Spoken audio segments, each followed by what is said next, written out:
So Monday, October the 18th is the date. Are we going to see a new 16-inch MacBook Pro? A brand new 14-inch MacBook Pro? The next generation M whatever chip? And what if Apple's got a little surprise up its sleeve?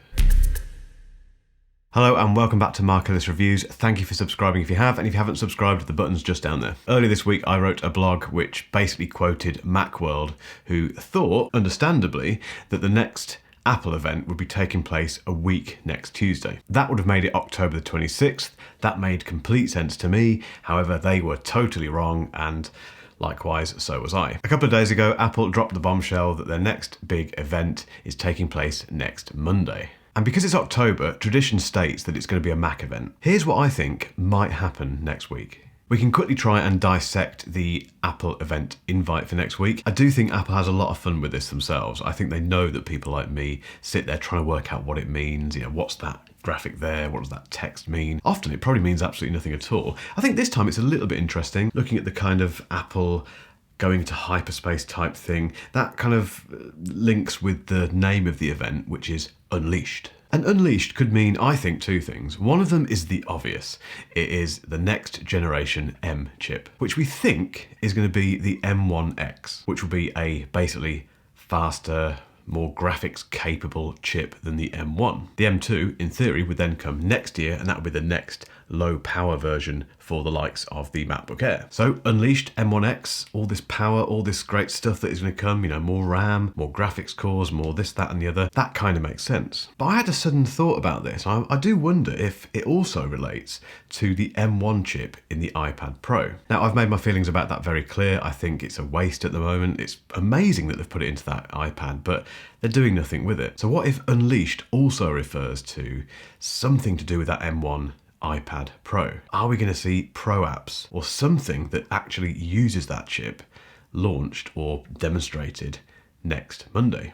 Arguably, it's probably going to be mainly Mac stuff, but I just thought I'd throw that in there. I think that's quite interesting. What do you think? What do you think this Unleashed event title and the event invite thing means? Just, yeah, get involved in the comments. Now, on to what we're more likely to see next week. The MacBook Pro is due a redesign. Big time. The current chassis has been around since 2016. They've improved the keyboard considerably over that time, and more recently they've introduced the M1 chip, which has completely revolutionized that MacBook line. But then there's things like the touch bar, which just it's never really been given any love by Apple. From what we understand, that is going to disappear, and more excitingly, we're going to see the addition of things like more ports. There's even the rumor that Ethernet is going to return. Now, I think if that happens, it's more likely to be in the power brick, a little bit like the 24-inch iMac. In terms of ports, just give us as many as possible. I've made my feelings on that clear as well. As many USB-C ports as possible. We're not going to get USB-A, obviously. But if you can also include a SD card reader, please, Apple, that would be amazing. I'm not really fussed about HDMI connectivity. I'd be surprised if that appears there. But in terms of the devices themselves, I think we're definitely going to see a 16-inch MacBook Pro. Now, I have a history with the Intel version of that MacBook. It was the first MacBook Pro I spent an awful lot of money on. It was fantastic for a period of time.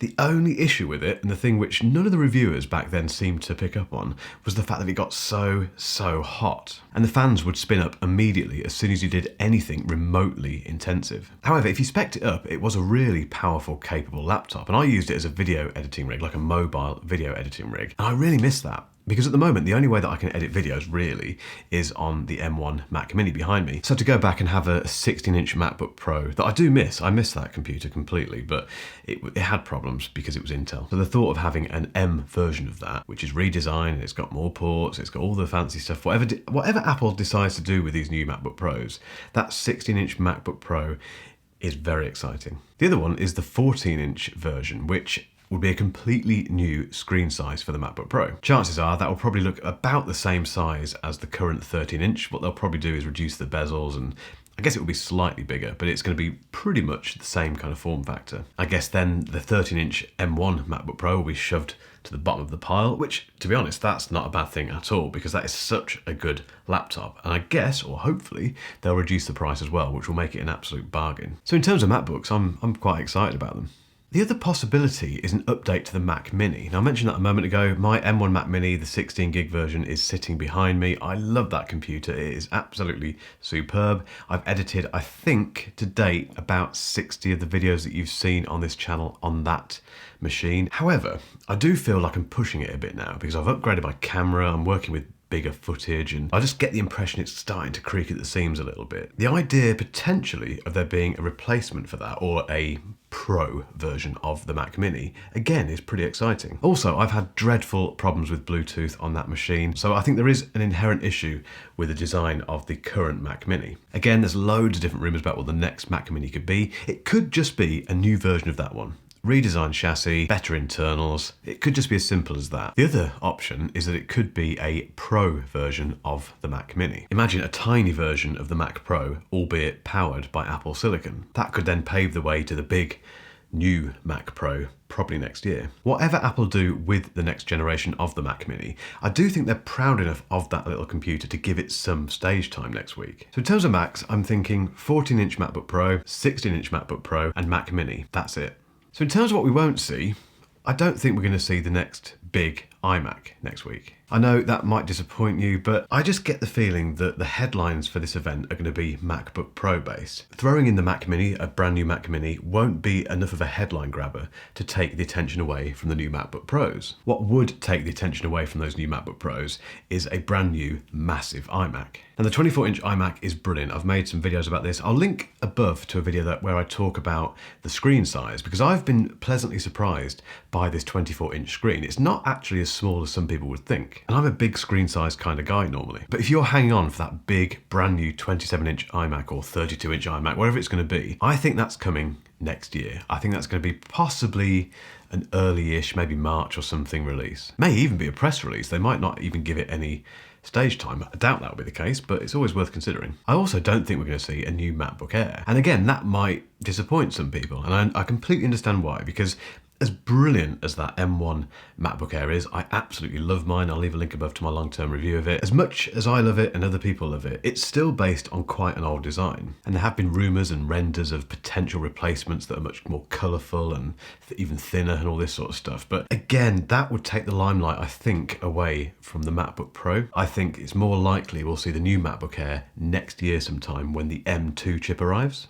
So buying advice, really based on all of this, if you're waiting for a MacBook Pro, just hold on a few days. If you're waiting for a MacBook Air, just go for it. I don't think you're going to be disappointed next week if you buy a MacBook Air today, but you could be very disappointed if you bought a MacBook Pro today.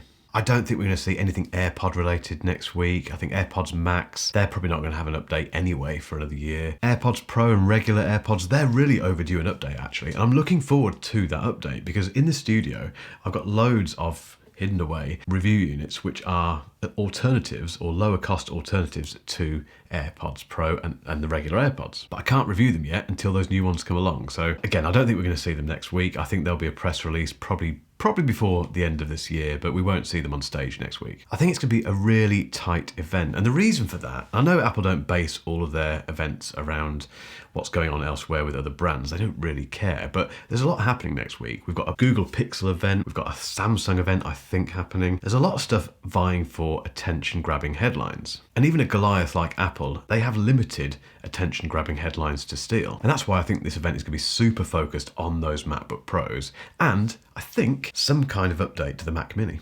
Now, the next big thing with this is if they do launch these new devices next week, when can we get our hands on them? And this is where we run into potentially a bit of an issue. Now, early this week, the BBC put out a report which suggested that Apple might have to slash its iPhone 13 production targets due to the global computer chip shortage. Now, this is something that's been going on all year. It's affecting absolutely everything from cars to computers to basically anything that needs a chip. And that bothers me a bit because whatever they launch next week, have they got enough of them either made already to satisfy demand, or is there going to be a big delay in people getting their hands on them? Now, this could affect anything that is announced next week, and my prediction, because of that, is that we're probably not going to see pre-orders immediately after the event. I think it's probably going to take a couple of weeks before we can start ordering our next MacBook Pro.